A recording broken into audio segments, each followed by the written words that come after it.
Welcome everybody to our first, well, not really first, the last quarter in March for IOSH Singapore branch webinar. We are still welcoming other people onto the Zoom meeting. So if you want to get yourself a cup of coffee, tea, water, as you listen in to this presentation, please do so.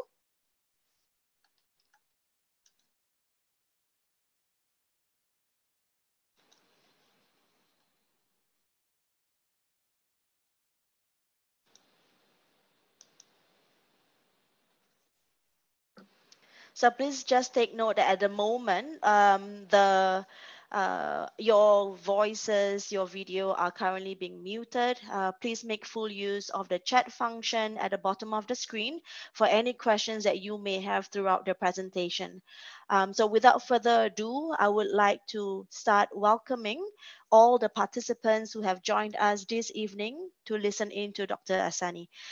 Just a quick introduction of who Dr. Asani and what she is or what she has done. Dr. Asani Wikramatilakak is an advisor in the occupational health, hygiene, and ergonomics in Sri Lanka. She has had work experience and life experiences in China, the United Kingdom, as well as the USA. She's also a visiting lecturer in multiple local state universities, teaching both undergraduate and postgraduate students.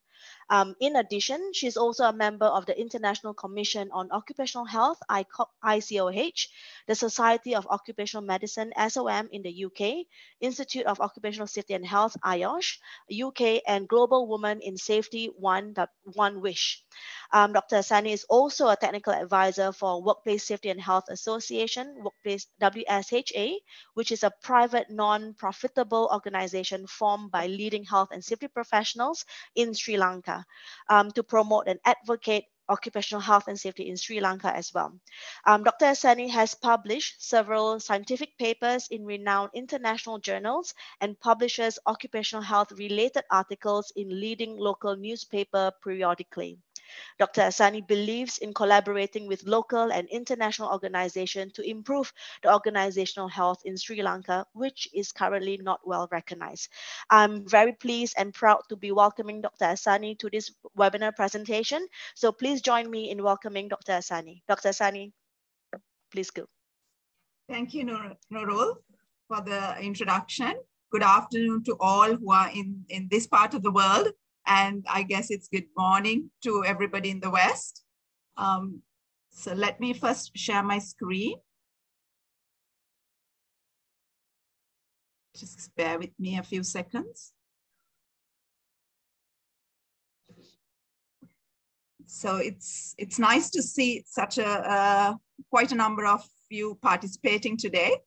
So this is quite close to my heart: shift work, sleep, and health. So how shift work, how it affects the sleep, and then how that both shift work and sleep affects our health.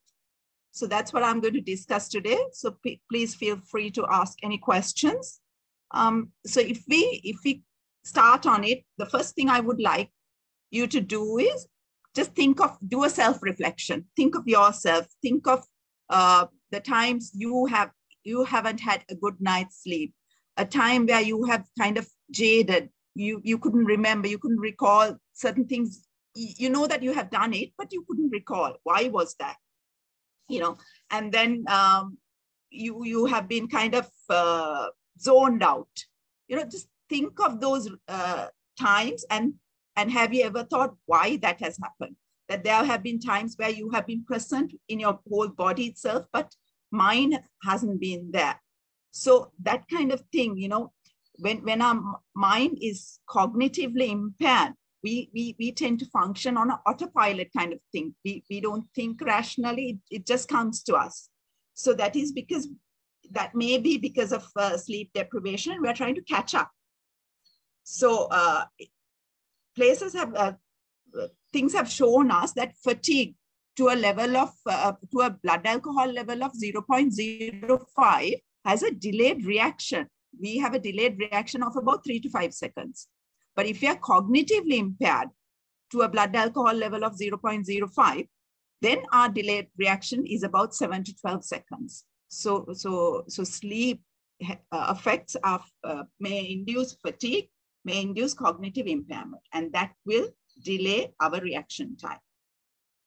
So just think of self-reflect, and because if we don't understand it on our own, and if we don't do the correct thing to ourselves, we may not be able to help our colleagues at workplaces and practice what we kind of preach. So let me just discuss first about the body clock, and then how sleep, how daytime is there, how those things work along our body. So circadian rhythm is a biological clock. It's slightly over 24 hours, not more than, slightly more than our normal clock. But with the sunlight, the light cues, the temperature, environmental temperatures, which affects our body temperature, and the hunger cues and all that, each day, the circadian rhythm is reset to the 24 hours, right? So if we look at the circadian rhythm, what happens is during daylight, the sun, through the eyes, it stimulates the secretion of cortisol. But in the night, in the darkness, again, through our eyes, through our hypothalamus and through our pineal glands, it starts secreting melatonin. So roughly around, say, around 10 o'clock till 7 o'clock in the morning, 10 in the night till 7 in the morning, this melatonin is relatively high. So that is where we kind of feel sleepy.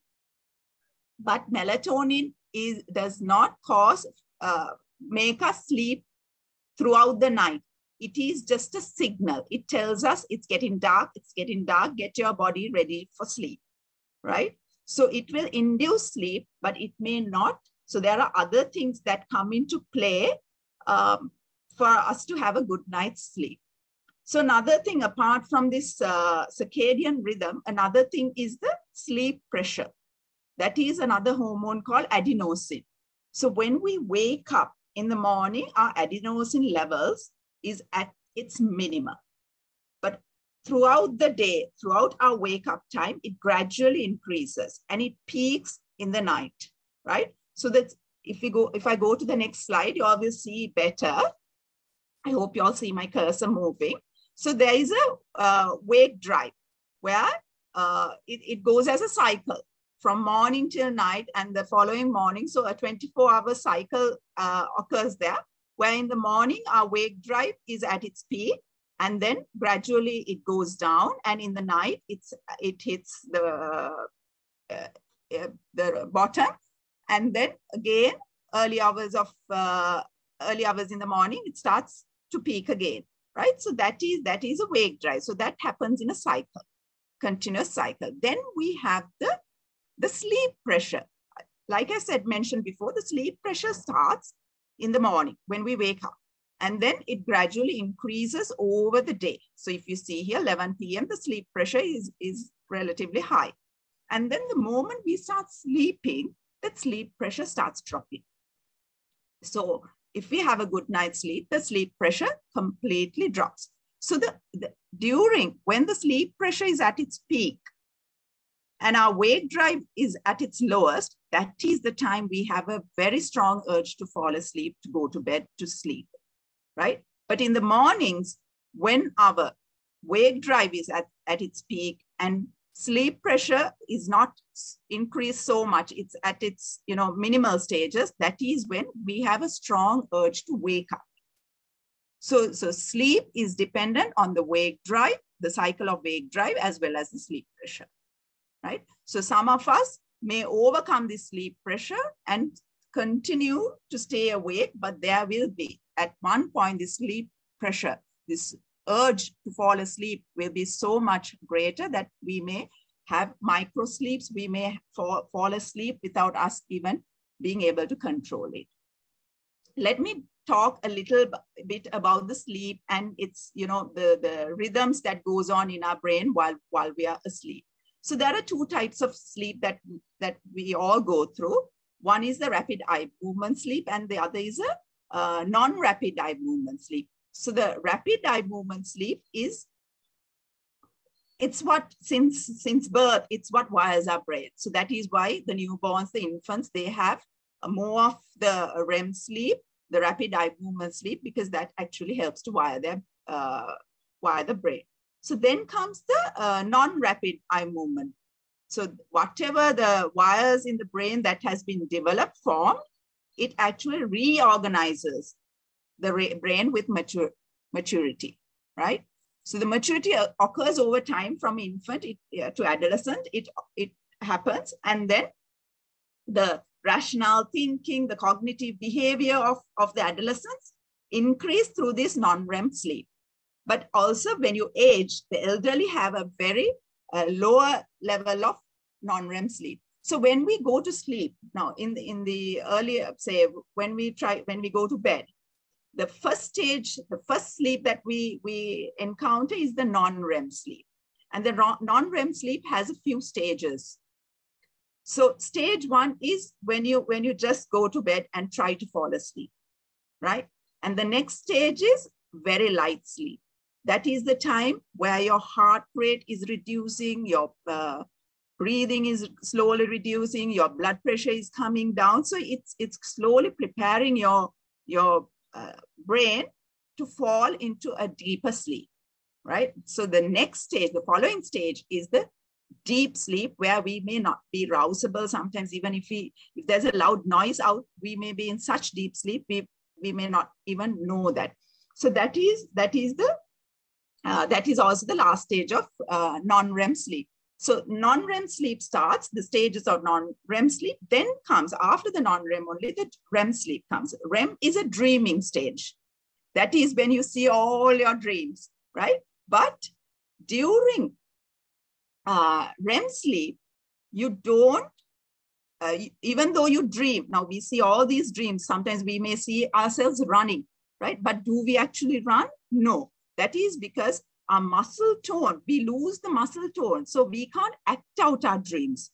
But that is, so this, both these non-REM and REM sleep help to consolidate our memory. So what happens is in the hippocampus, that is part of, you can see in the picture here, that's like a memory stick, right? Where we store data, right? And it has a data limit in it. So when we put new memory into it, the old memory may get erased. So how do we store this new memory we put into a long-term memory? That is during sleep.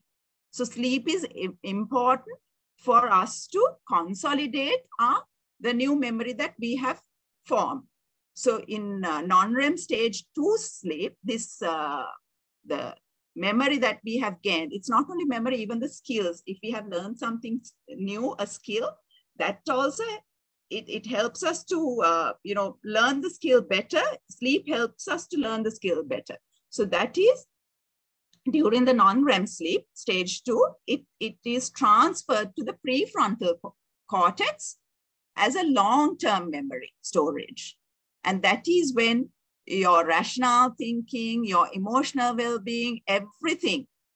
Sometimes you don't react to things. All those things, you're able to sympathize, empathy, all those are controlled by the frontal cortex, right? So without sleep, the memory we learn, the skills we learn cannot be transferred into long-term memory. So that is something we need to understand. Then if we talk about, so today I'm going to talk about sleep and shift work. So shift work, what is shift work? Shift work is something that, a person works one shift, say maybe 8 hours or 10 hours. If the organization is running more than a person's shift, maybe the organization is running at a 24-hour kind of a full function mechanism, then that is called shift work, where you need others to continue the work within that exceeding the time frame where an individual worker is allowed to work. So normally the International Agency for Research on Cancer, they say the normal scheduled working hours can vary from say 7 to 5 or 8 to 6. But the night shift, ILO classifies night shift as a 7-hour consecutive working time, inclusive of the time from midnight till 5.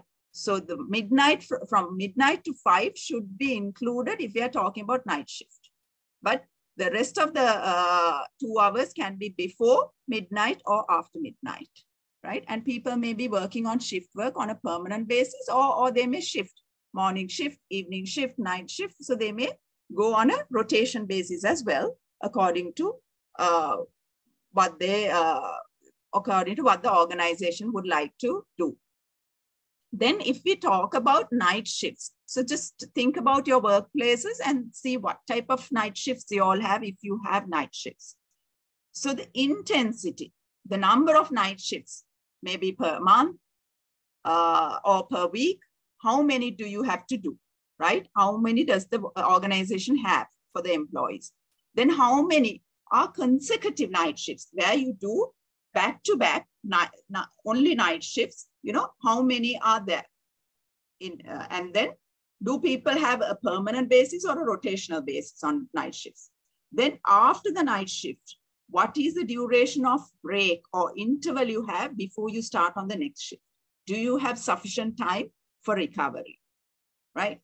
And also you need to understand the shift duration. That is, are you working on a night shift or any type of shift for 8 hours, 10 hours, or 12 hours? So night shift, if you're working for 8 hours, the impact on health may be less than you working for 10 or 12 hours, right? So the shift duration also needs to be considered. Then the direction of the rotation. We know through research, they have found that it's a well-known fact that forward rotating shifts are better handled by people, right?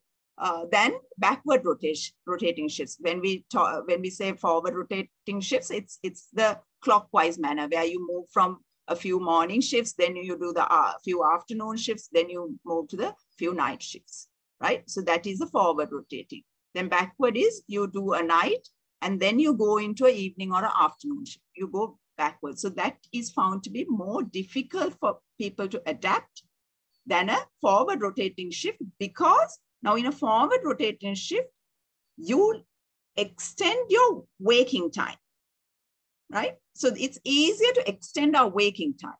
But in a backward rotating shift, what you have to do is you have to go to sleep early to start your backward rotating shift. So that is more difficult. Our body, our circadian rhythm finds it more difficult to adjust to that kind of thing. It's very much, forward rotating shift is very much similar to as if when you're traveling, when you're traveling internationally and when you're traveling towards the West, then you extend your wake up time, you sleep late. Whereas if you're traveling towards East, you have to sleep early because the place you took off from goes to bed early, right? So these are the things you have to consider when you look at night shifts. So a lot of research has been done on various types of work shifts, and they have come up with saying that the morning shift, the forward rotating shifts are much easier to adapt than a backward rotating shifts. And if you're on a rotation-based night shift, it may be easier to do less than 3 consecutive night shifts. So limit it to 3, not more than 3 consecutive night shifts. Then you have a break, maybe a break which is greater than 48 hours, but preferably about 3 days, right? And then go into the following morning shift or the next type of shift that one wants to start. And then the duration. Now in Sri Lanka, a lot of the manufacturing, we have about a 10, 12-hour night shift. But the recommended number of night shifts, it's recommended to limit the night shifts to about 8 to 9 hours, right? So less than 9 hours, roughly around 8 hours. That is what is considered the optimal shift pattern. Let me go to the next slide. So now when we talk about shift work and health, right, we know when we do especially night shifts, what is disrupted? I spoke about the circadian rhythm. So the light, the external environmental light stimulates our circadian rhythm, isn't it? So now in the night shift, it's completely the other way around. The time we need to go to sleep, we are working, right? So the circadian rhythm is completely disrupted. Then when we do night shifts, normally we sleep, recommended to sleep for about 8 hours in the night.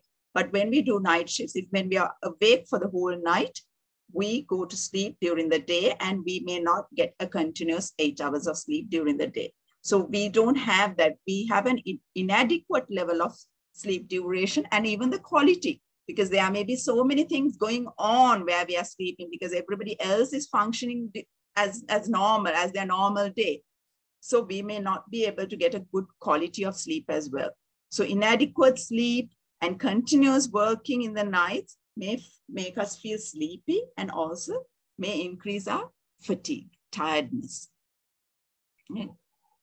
So the conditions, the health conditions that have been identified among shift workers, I have listed them, right? Let me just read it out, but I will explain a few in a bit. The cardiovascular, metabolic diseases, cancer, then hormonal, menstrual cycle, depression, injuries and accidents, we should not forget.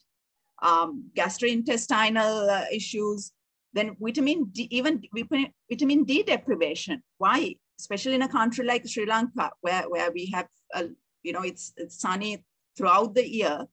When people are working night shift, they're not, and they're sleeping during the day, they don't get the natural resource of vitamin D through the sunlight.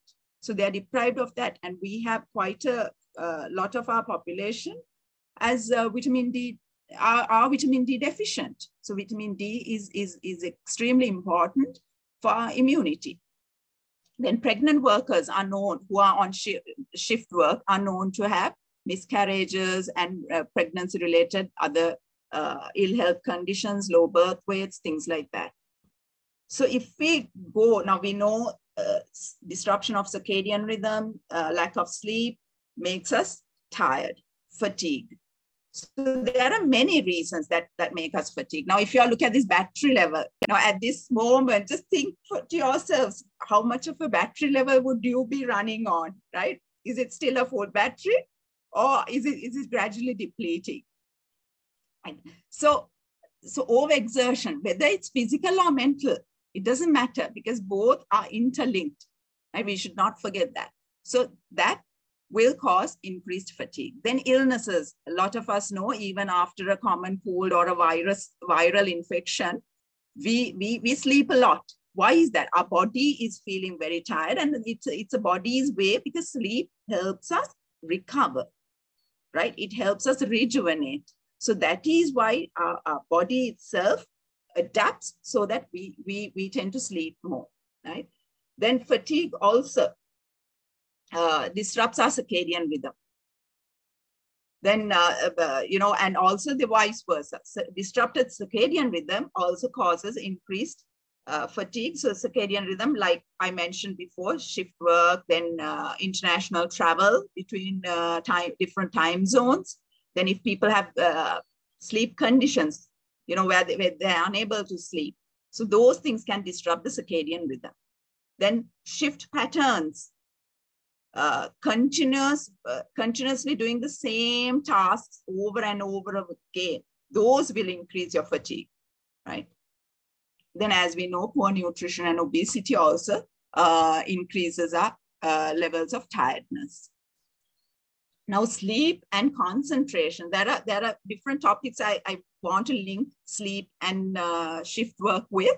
So if we talk about sleep and concentration, what is, concentration is very sensitive to our sleep. Now, if you recall, on days that you haven't had a good night's sleep, have you been able to concentrate at work?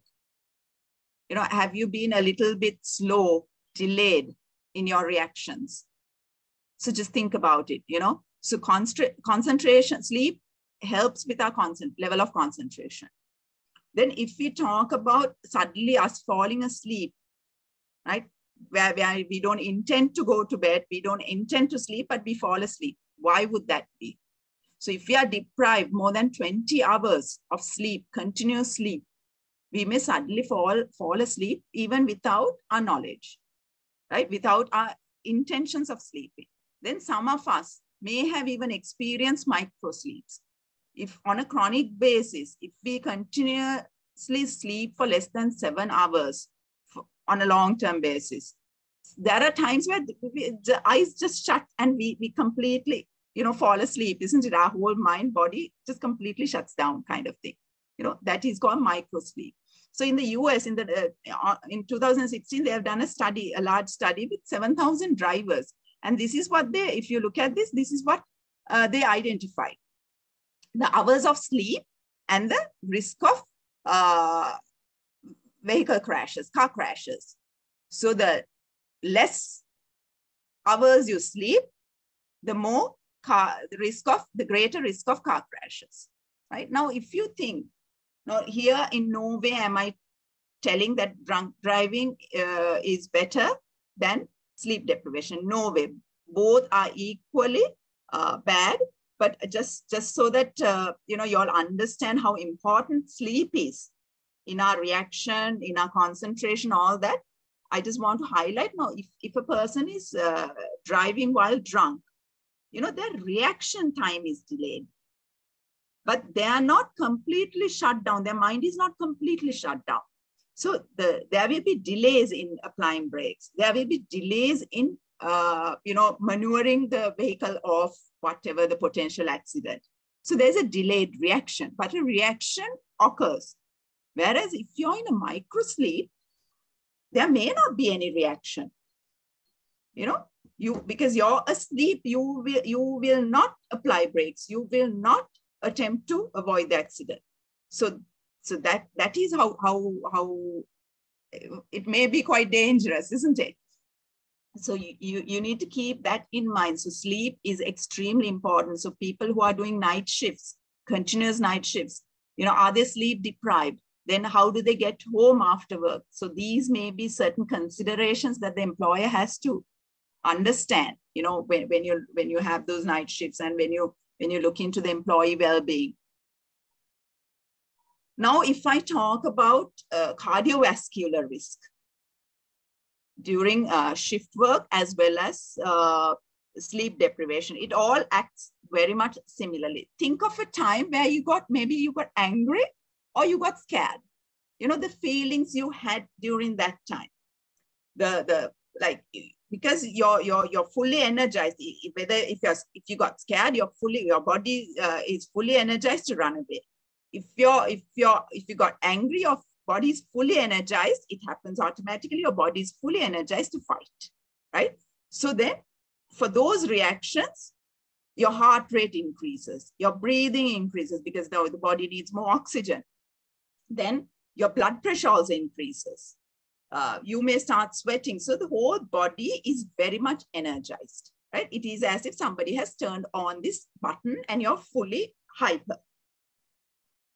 But after some time in a fight or flight situation, that turn on button turns off, right? Then your body goes back into that calm, regular rhythm. But if you're sleep deprived or if you're under stress, what happens is that button is turned on. Maybe not to a great extent similar to the fight or the flight situation, but at a milder level, on a long-term basis, it stays on for prolonged periods. So when it stays on, what happens is your sympathetic nervous system is now overactive. Now it's continuously on, right? When it's continuously on, what happens is, your health, gradually it affects your health. Now we know growth hormone is secreted in the night during sleep. Sorry, it's secreted during sleep, right? So growth hormone in our blood vessels, the lining, the growth hormone helps to repair and repair those damaged lines. But if we are sleep deprived, our body is now the pressure is increased in our blood vessels. The pressure is increased, so the lining of our blood vessels may easily get damaged. or even the damaged ones, because you're sleep deprived, they may not, recover. So then what happens is it's easy for plaque formation, it's easy for fat lipid deposits. Then there's a greater chance of people experiencing coronary heart disease or strokes. So that is how it may affect our cardiovascular system. Then if we look at our glucose levels in our body, sleep deprivation affects our glucose levels. Now, when we eat and when we, during our food intake and everything, the sugar levels in our body gradually increases. Then through hormonal secretions and everything, there's a hormone called insulin, which helps to drain out the, reacts with the sugar levels and reduces the sugar levels in our body, right? But if you're sleep deprived, what happens is the functionality of the insulin is reduced.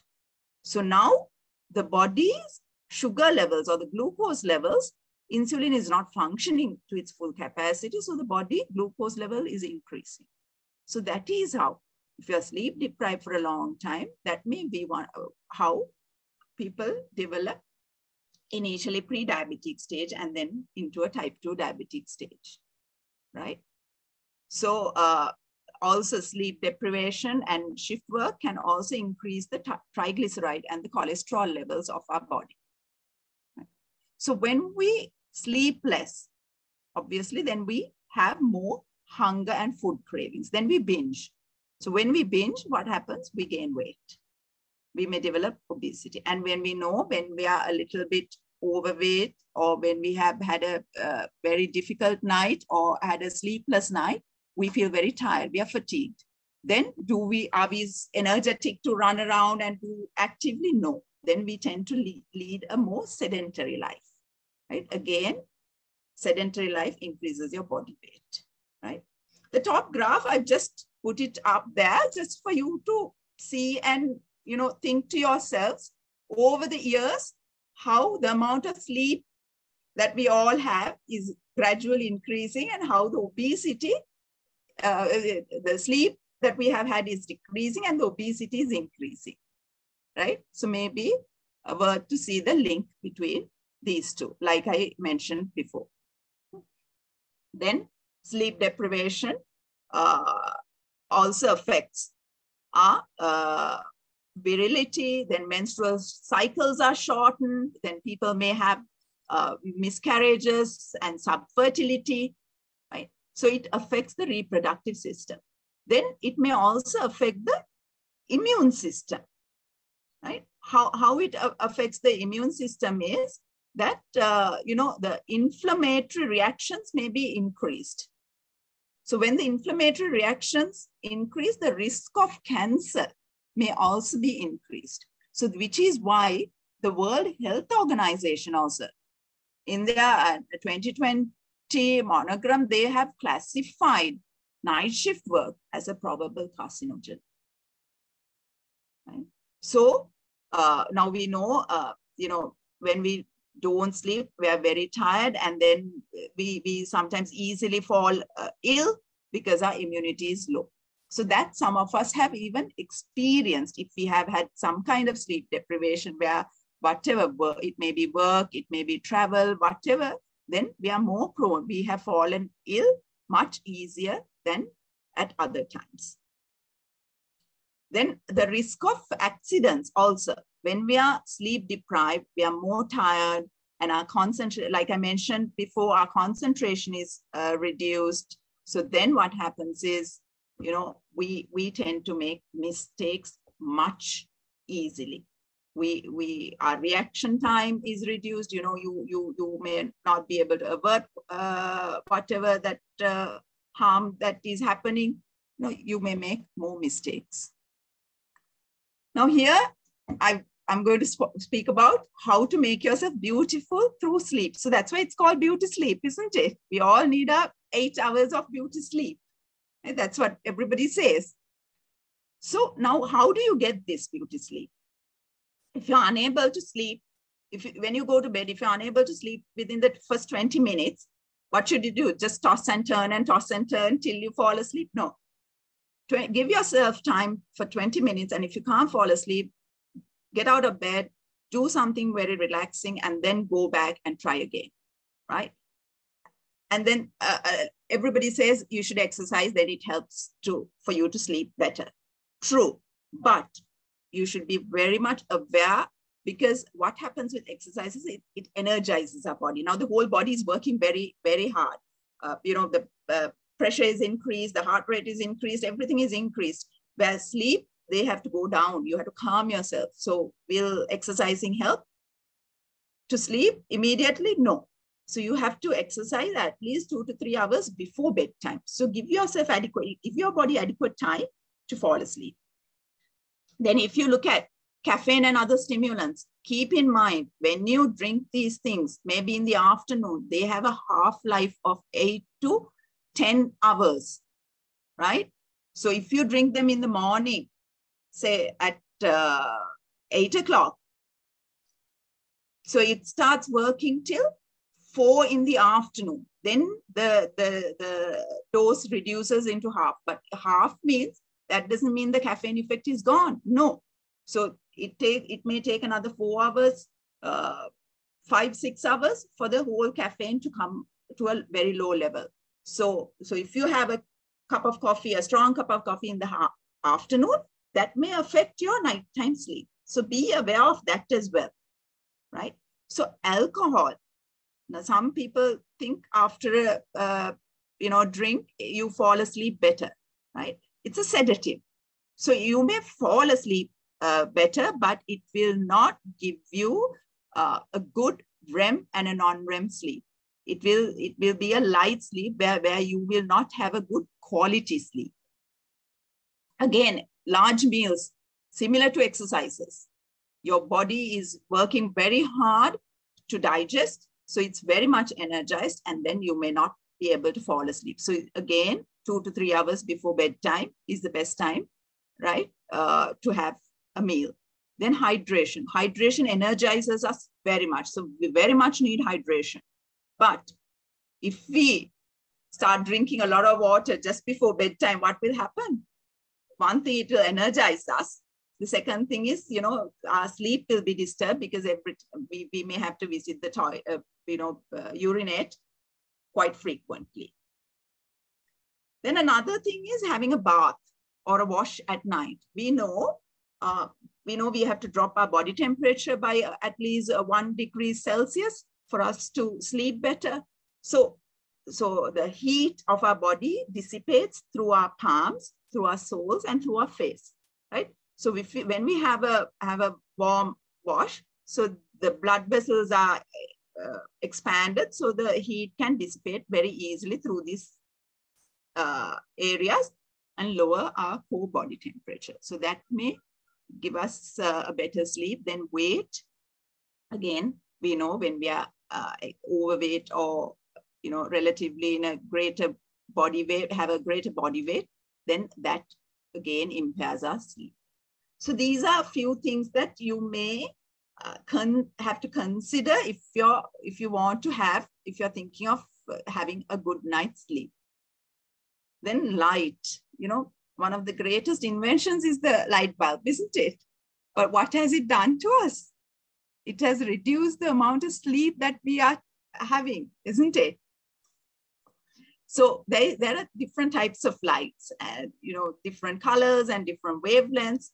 So the worst for us is the short wavelength light, like the blue light, right? It can come in the form of sunlight, fluorescent, LED, computer tablets, the screens of phones, video games, TVs, all emit this blue light, right? So what happens with blue light is it suppresses the melatonin secretion. So when the melatonin is suppressed, it doesn't give us that signal of sleepiness, right?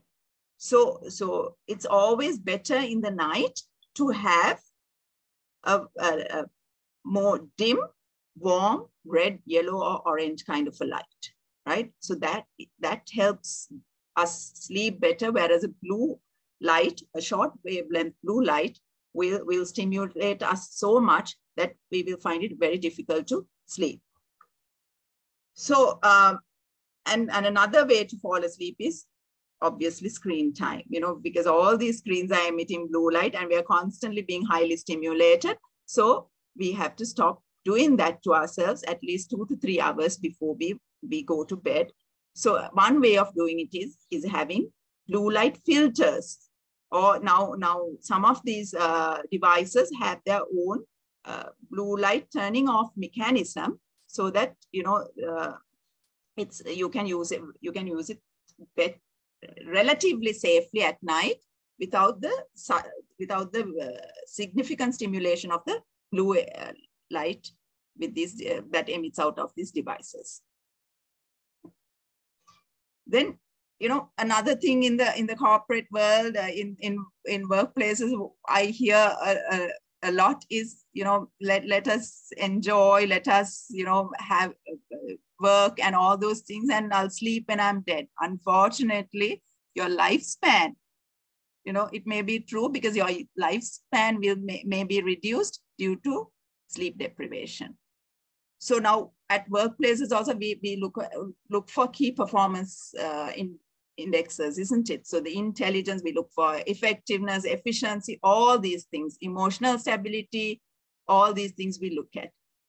And little do we realize that sleep affects all of these things, So we have to encourage our workforce. If we want an effective, efficient, emotionally stable workforce, we have to encourage them to sleep better. Because we know when we are sleep deprived, what happens? Our reaction time is slow and we may not be performing effectively. Then our productivity also reduces. So when productivity reduces, what happens is we may have to work longer and to catch up on our work, and then it becomes a vicious cycle. Now I put this other graph here. The source is from a research that they have done on accidents and sleep. So here, if you look at 4 o'clock, the accidents are peak, right? So that is a time where our melatonin may be secreting. From 12 to 4, melatonin is secreting at its greatest. And that is a time where people should be sleeping. So sleep deprivation may have a link with road traffic accidents if we just look at the time of occurrence of accidents as well. So, businesses, workplaces need to focus, like I said, for people's emotional stability, for productivity, effectiveness, and having a healthier workforce. I think workplaces should focus more on sleep and consider their shift work in a way that people are not deprived of sleep, right? There are major companies who actually provide sleeping zones during their work time, right? They're called nap pods, zones, where even in the 1990s, NASA, through their research, they have said that 26 minutes of a nap improves the people's alertness and performance, right? So maybe it's time for us to look into these things at work. Then if we look at workplace solutions, right? So when you think of workplace solutions, you may have to initially do a risk assessment of your workplace. What type of work are you doing? Is it a service industry? Is it office? Is it transport? Is it a manufacturing? What type of work do you do? And what type of shift pattern do you have? So and the work shift duration, 6 hours, 8 hours, 12 hours. So all these things will need to be looked at before you try to find a workplace solution, right? The number of breaks, right? Then the workforce. What type of workforce do you have? Do you know of their health conditions? What are the susceptibilities to ill health, right? Then sometimes, it's always, now when I do certain evaluations at workplaces, I always speak to the workforce, because what I feel is the people who are doing the job, right, on the shop floor, they know the best. They know because they are actually hands-on working. So it's always good to engage with them during this when trying to find solutions, right? And then to evaluate all the data, right? So always you have to go back and review any of these things, because sometimes it's not easy to get it right, because the research out there may vary may be different to the industry you're looking at, your workplace. So there will be so many differences. So it's always good to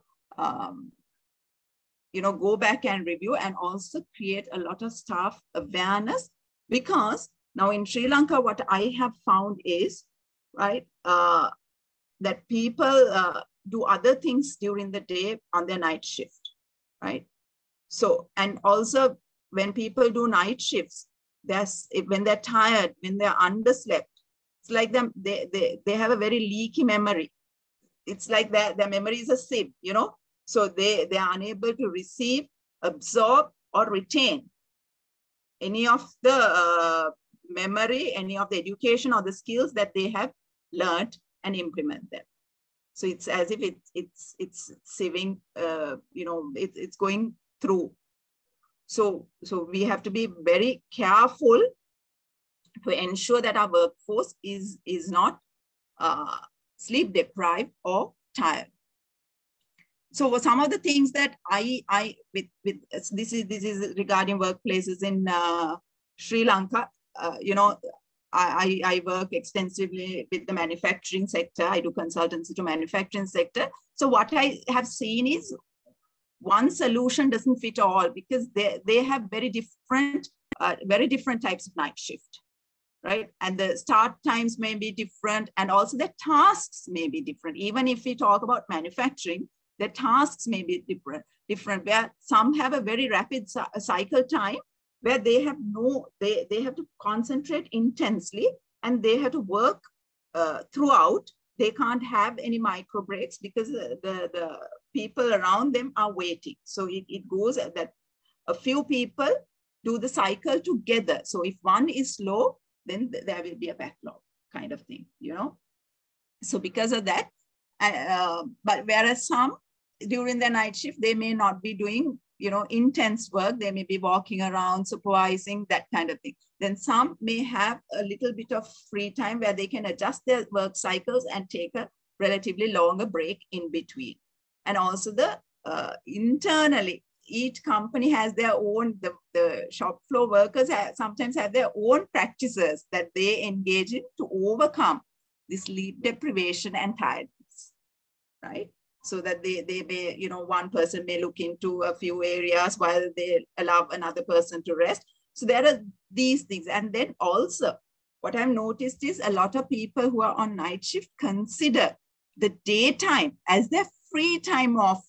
They don't realize that time is there for them to sleep, rest, and get their body ready for the next night. But what they do is socially, they have funerals to attend, they have, certain get-togethers to attend. So that's what they do. Then they may go to whatever tasks that they have to do during the daytime. They engage in those rather than sleeping. They do all kinds of other jobs. Some actually work at other places during their day off, right? And also another problem, especially what I see in Sri Lanka, is when people when they come off night shift, the sun is very bright. Say work finishes sometime between 5 and 7 in the morning. At that time, the sun is out, it's very bright, you're highly stimulated, the heat is increasing, the environmental temperature is increasing. That's the time when children are at home, are getting ready to go to work. Then the spouses or the family is expecting you to participate in those activities. Then there are other people, other noises around the house. So it's not conducive for you to fall asleep easily. So you may not have a good day's sleep preparing yourself for the night shift. And also people prefer night shifts because the pay may be better, right? And they can take longer time off, like soon after the night shift, they get a break, so they can take longer times off, you know. So all these things may be why people, sometimes people like night shifts at certain workplaces. But if you speak to them, they're not so much aware of the damages to the health and safety that sleep deprivation or shift work does. Right. So when I spoke to a few people from different management, they said normally people don't even complain of health conditions apart from a headache, maybe fainting. So fainting, we don't know, it may be due to tiredness, due to sleep deprivation. So reason is not looked at. Then once a person said, you know, heart attacks are also seen during, you know, night shift. So then that kind of alerted me, but people don't realize that our bodies function according to certain secretions of our hormones, the pressure changes, the heart rate changes, all those occur according to our circadian rhythm. And when we disrupt it, you know, that's the time when certain illnesses are more prominent. Now, that's why sometimes we even take medication. The doctors tell us that certain medication has to be taken at night, but some medication in the morning. Why? Because the functionality of our body varies according to the circadian rhythm, right? So that's why some tests are done, laboratory tests are done, some may be at different times of the day, again, because of those hormonal secretions and the differences in the circadian rhythm. So all those things impact our health, right? So people may not be very much aware. So I mean, I have listed a few recommendations where when people have night shifts, what they should look into, right? So the rest between night shifts, cutting short, you know, the shift duration should be looked into. And then people need to be educated on the importance of daytime sleep and the transport, because now sometimes what happens is people who are doing night shifts, they drive or they ride their bikes and get back home, right? So is it safe for them to do that? Should they be given transport?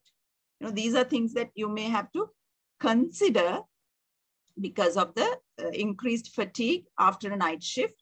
And it is a known fact that the first day of a night shift, the mistakes that people make is much greater because they're sleep deprived for more than 20 hours, because people don't, especially on the first day of the night shift, very few people have a good day's rest before the first night shift, right? Normally people have a kind of an extended sleep deprived duration. So then obviously the mistakes, the accidents will increase, right? And the work environment, the lighting, the temperatures, all should be conducive to work to work at night, right? So no dim lights, because that may trigger the melatonin and induce sleep among people, right? So these are some things that you may need to look into. So I don't know whether I took more time discussing this. That's all. So I'm open for any questions and maybe discussions, Nurul. Thank you very much for the presentation, Dr. Asani. There are a few questions, and there's been some questions that I would like to bring to your attention. One of the questions that has been asked is, I'll start from the bottom, from Ms. Kavita. What do you think are the reasons for minimal data on health records of night shift staff, and they are not willing to participate in studies? So it depends. Now, most of the studies are maybe done in the West, you know, among transport drivers, pilots, nursing staff, you know, medical staff, but different manufacturing, different places have their own differences. There's very little data on these, especially the manufacturing places. And also the health records. People actually don't keep, especially in a country like Sri Lanka, people do have health records. Some places have the pre-employment records, and some have certain like noise and, the hearing, the audiometry test, the eye test, that kind of periodic medical records. But nobody has identified night. When I say nobody, a majority haven't identified night shift or sleep, as a indicator for ill health. So the health records are not well kept, even when people who may come for headaches, dizziness, those sometimes they may not even get recorded. So record keeping is very poor. Right? And also people don't tend to come and complain. Sometimes they do the first aid on their own, and they kind of, sometimes they accept it.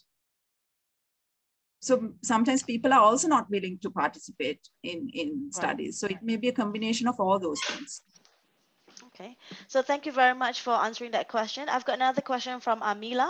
Amila asks, what are the available or possible testing methods or surveillance program to monitor the sleeping patterns of employees rather than the conventional question and answer method? What would you say to that, doctor? So, I mean, sleep is we know that certain illnesses, so people who go on night shifts, they may need to have a good, not just a health questionnaire, they certain, say if they're more prone to diabetes, you may have to check their medical record of theirs. And if, maybe they have their cardiovascular system evaluated, and there's no testing method to say, okay, these people are sleep deprived. So it goes through the medical testing, laboratory test, doctor's assessment, as well as a questionnaire from the workforce itself. It's a combination of all those things that will give you a better understanding of the ill health that causes the, that the sleep deprivation and shift work can cause. What are the ill health that it can cause? Thank you. Another question from Catherine. Is it better to have a mixed shift pattern where you have a mixture between day shifts and night shifts in your work pattern? Yes, it's always good to have a mixed shift, but we need to understand, when I remember I told about the breaks between the shifts, so that you give people time, adequate time to adjust to the change of the shift. So after doing a set of nights, you need a few days to help you get back to the day shift rhythm, right? So you give, because it takes time for your body to adjust to the changes in the circadian rhythm, because you're changing your whole sleep pattern, day and night pattern, everything. So because of that, you need to give sufficient time off to adjust. Thank you very much for the response, Dr. Hassani. A question from Stephen Sunarno from IIHA.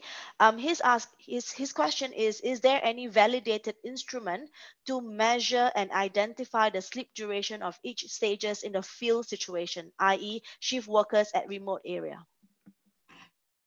I don't think in a field situation, because you need a lot of machinery, which, sleep doctors have in laboratory kind of testing. So most of the research that has been done also, people have been brought into the labs, and, their sleep patterns, their brainwave patterns, and everything has been looked into. So I'm not very much aware of a good product which will look into the sleep, identify the stages, the REM, the brain activity during different stages of sleep at field level very easily.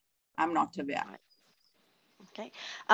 Before I bring Dr. Balalan down up on screen, I've got one last question, and it's from Michael. Michael is asking about what causes sleepwalking.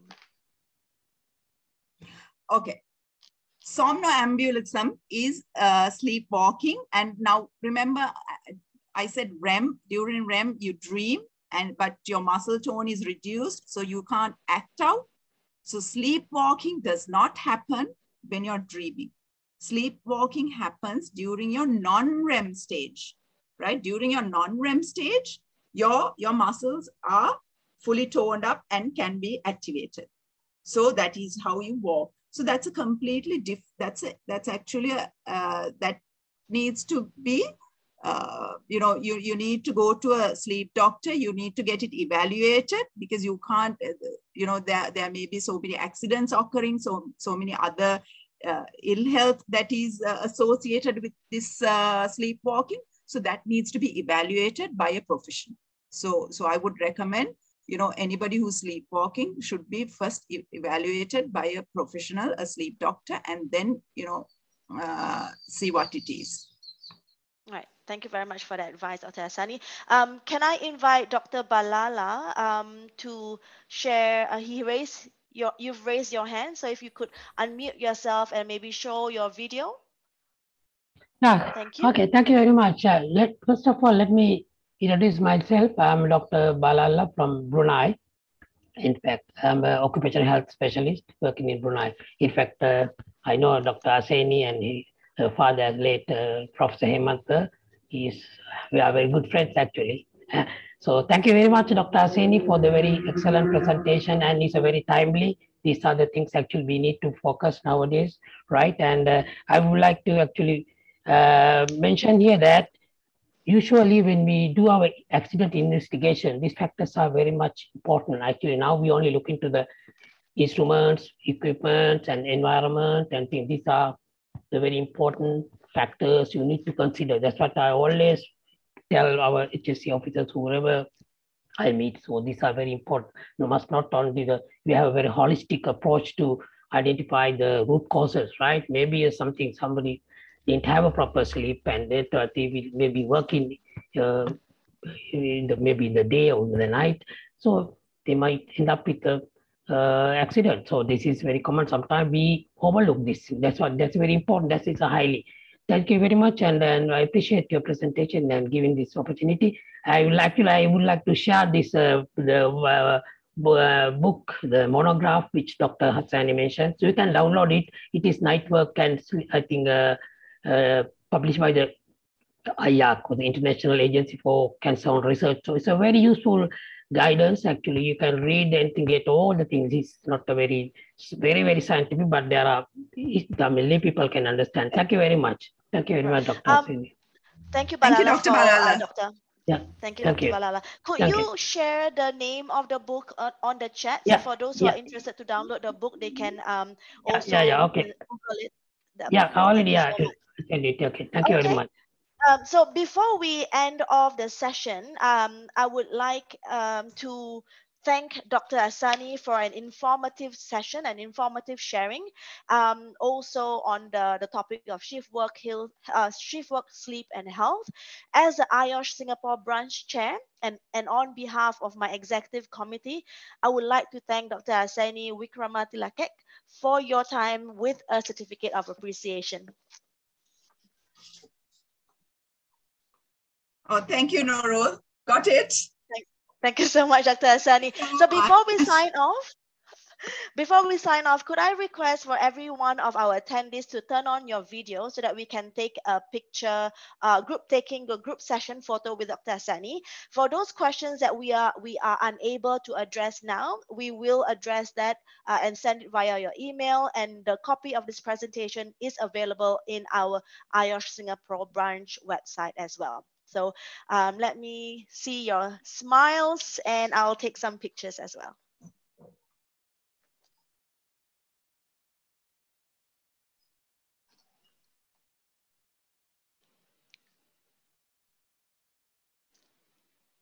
So one more, sorry.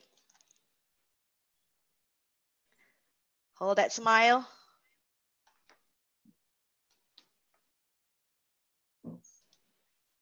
All right, thank you very much. So thank you for joining us for this session. I hope that it has been informative, fruitful, and interesting. So we look forward to welcoming you again for our other webinars that IOSH Singapore branch will be hosting. Thank you very much, everybody. Thank you.